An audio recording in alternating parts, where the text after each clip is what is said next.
we are going to discuss the different theories of social change, starting with an attempt to understand the meaning of social change or what social change can be in sociological terms.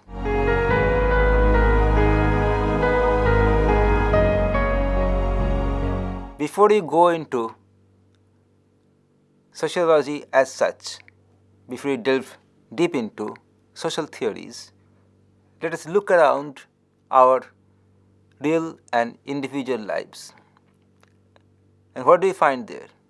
We find change taking place everywhere, almost every moment of our life, since change is an essential and inevitable part of life, its only certainty. But sometimes these changes may bring alterations in the fundamentals of our life. Sometimes such changes may hardly touch the peripheries of our lives. But nonetheless, changes are always there. Sometimes changes may come about as a result of direct, conscious, deliberate attempt, like the invention of steam engines, or much earlier, a more fundamental change might have come about through some accidental discoveries like the discovery of fire. Or sometimes it may come as an unanticipated or unexpected spin-off from some other development in society. Consider, for example, the use of mobile telephones or internet to organize a large number of people, as we have found in various mass movements in India and also abroad in recent times. But it must be remembered at all times that changes never take place in vacuum. Changes always take place in a social setting. But that doesn't make every possible change to be a social change. Not every possible change in society results in a social change.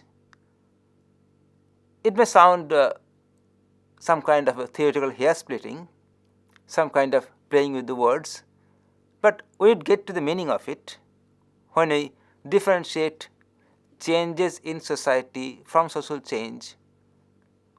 If we consider what doesn't constitute social change, what do constitute social change. With that aim in mind, we will first consider what may not be social changes.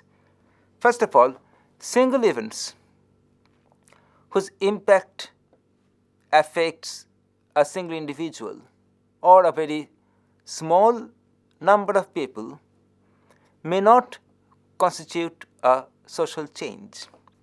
Secondly, events which leave out the largest majority of the people also do not constitute a social change.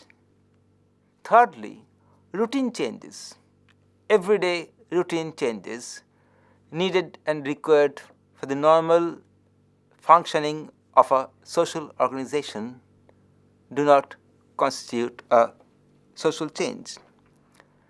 Then, what on the positive side constitute or may constitute or may be called, may be labeled as social changes? Following the logic of the earlier exclusion, we may call such changes to be social changes which have been brought about by a collectivity, by a large number of people, or which affect a large number of people, or both.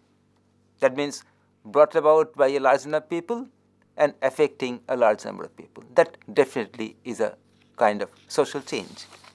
Secondly, when there is a transformation in the structural or cultural elements of social organization that goes much deeper beneath the surface. Not some cosmetic change, not some cosmetic tinkering at the superficial level, but changes which go much deeper. That would also be some social changes. Social changes, moreover, observable to others and verifiable by others. Fourthly, such changes should be more than transient, more than ephemeral, which means the effect must stay over for a longer period of time, not just for a day or a week or a month. And finally, those changes are social changes which in one way or the other affects the course of history of a particular society. So as we have eliminated a few, we have also come to discover some positive sides of defining social change, and if we come to some kind of a conclusion from this, those who have eliminated and those who have counted in, then obviously social changes are about collectivities, concerning collectivities, brought about by collectivities, are not transient, have effects which go deeper than the surface, are not just perceived by a few but observable by others, even by others who are not affected by the change. They are empirically verifiable, and they in one way or the other changes the course of social history. Social change is a reality which every sociologist had to contend with. As we will see later on, maybe in course of our future discussion, that sociologists were, or the students of society, were not very much interested in social changes. But we found a very serious interest in delineating, in describing, in explaining social change from 19th century onwards in Europe. Because by that time, the European society had changed fundamentally. We have been talking about Industrial Revolution. The time of Industrial Revolution starts from 1730s, that is almost the middle of the 18th century. So over the century, from the middle of the 18th to the middle of the 19th, the Industrial Revolution did bring about so many fundamental changes in the mode of production, in the relations of production, in the habitat, in culture, in literature, in music, and even in the form of property, replacing land by capital, that sociologists and social historians in Europe became interested in change and interested in explaining change. And from then onwards, we found a number of very important thinkers trying to explain why change did take place in Europe, and some of them also trying to explain why changes did not take place elsewhere. But they are mainly following their own ideas and mainly providing their own philosophical interpretations of some historical happenings. That we can discuss in detail when we come to individual theories of social change. For now, or at least at this stage, we will consider two of the leading definitions of social change in present day sociology. The first one is from Guy Rocher.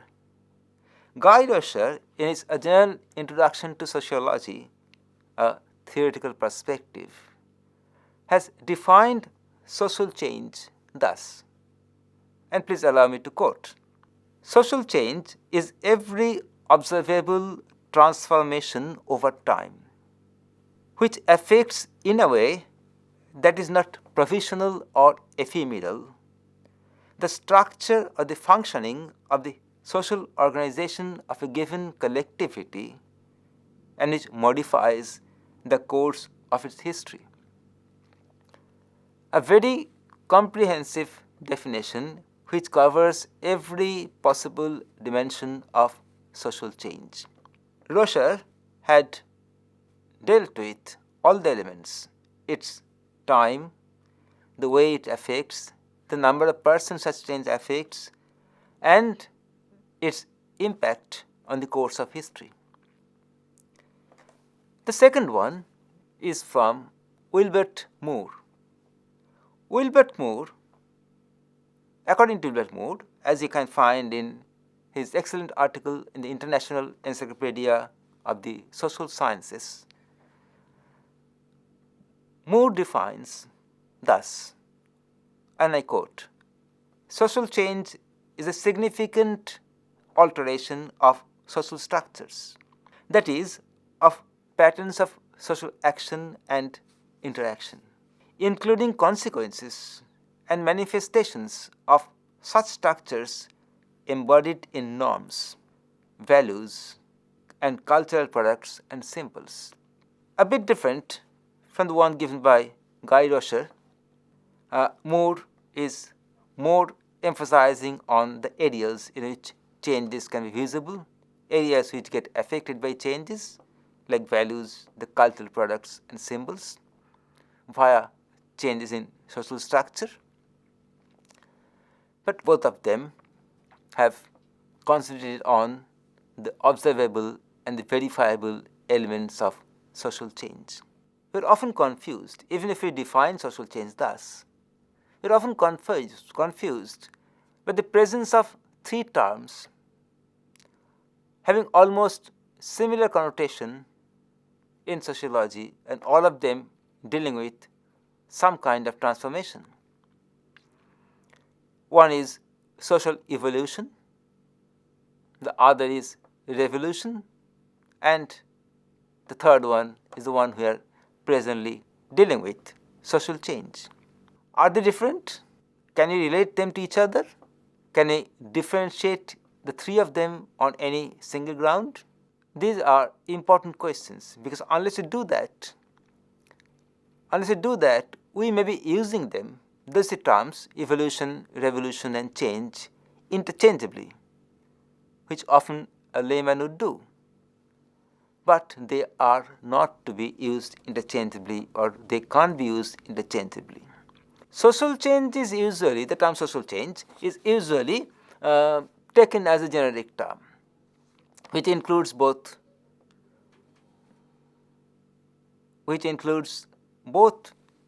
revolution as well as evolution. But according to some other sociologists, social change can be a particular kind of transformation, not a generic kind of transformation which includes other transformations, but a particular kind, a particular type of transformation alongside social evolution and revolution. Basically, the major element which differentiates the three, which separates evolution from change and change from evolution, is time. Evolution takes place over a long period of time, whereas social change takes place over a much shorter period of time. And revolutions, in case of revolutions, we'll go into that presently, but revolutions can be considered as social evolutions compressed in time. The time frame of social evolutions, if it is compressed into a much smaller, much denser time, that's revolution. Now let's see each of them separately. Social evolutions take place over a long period of time, signifying transformations in all spheres of social organization and social life. In all spheres. It includes or is built up around many incidents and dimensions of social change. So, social evolution has a long-term perspective to it, as well as it spreads all over the society, touching every nook and corner, touching every possible individual life.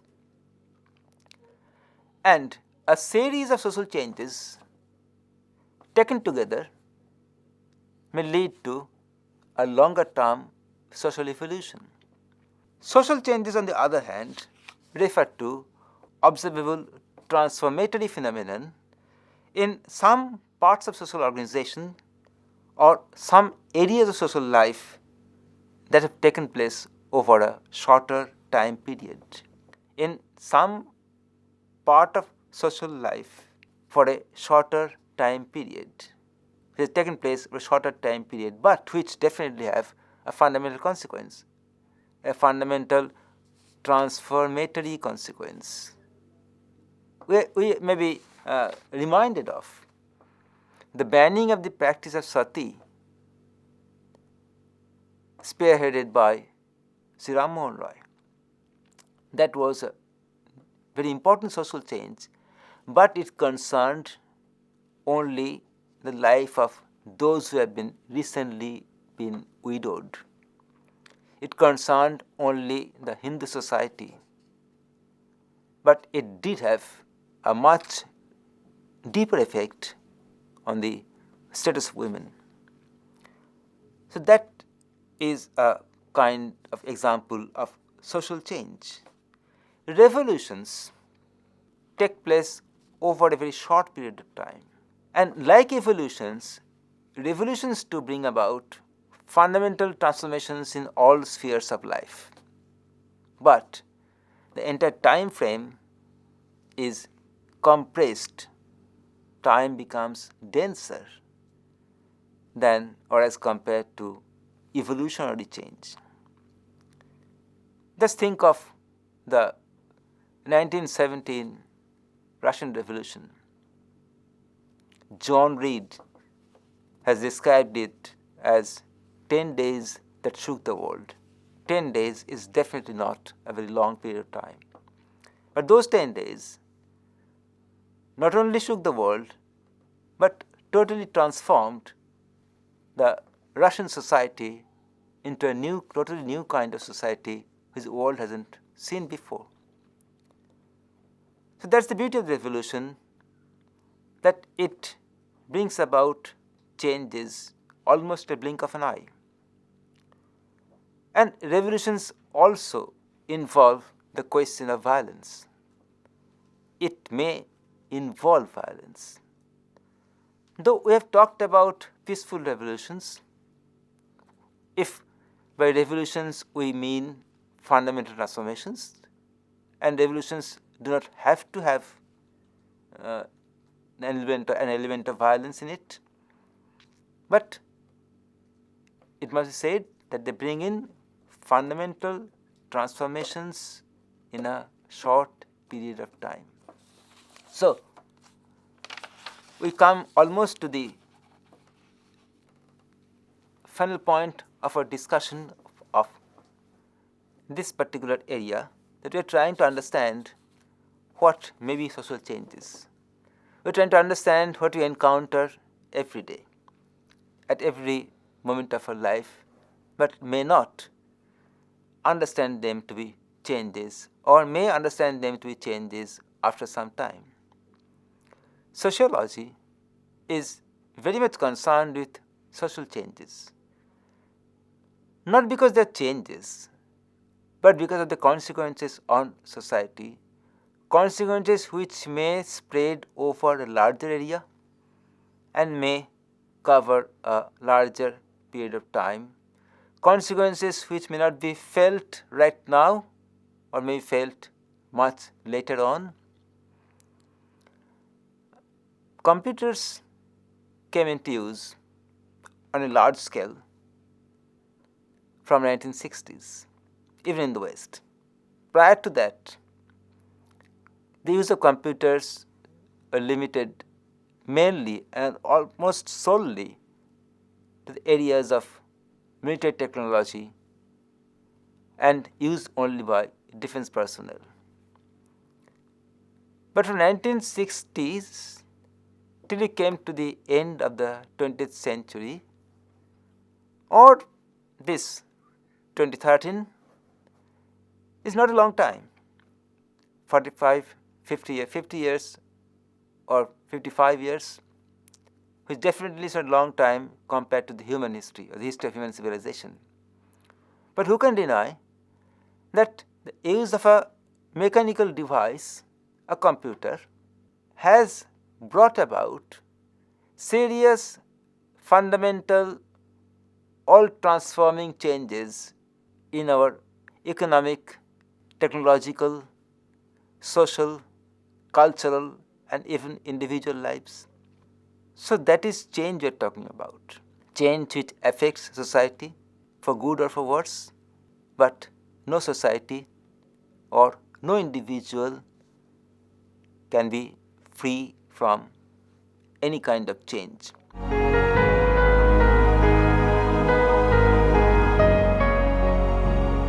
In a short manner, we are trying to change our life for the better.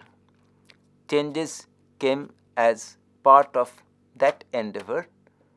Some of them had been positive in result, some of them had been welcomed by human societies, and some of them might have been negative in nature, and humans have tried to forget them, put them out of consideration, and replace them, rectify them, modify them with a change for the better.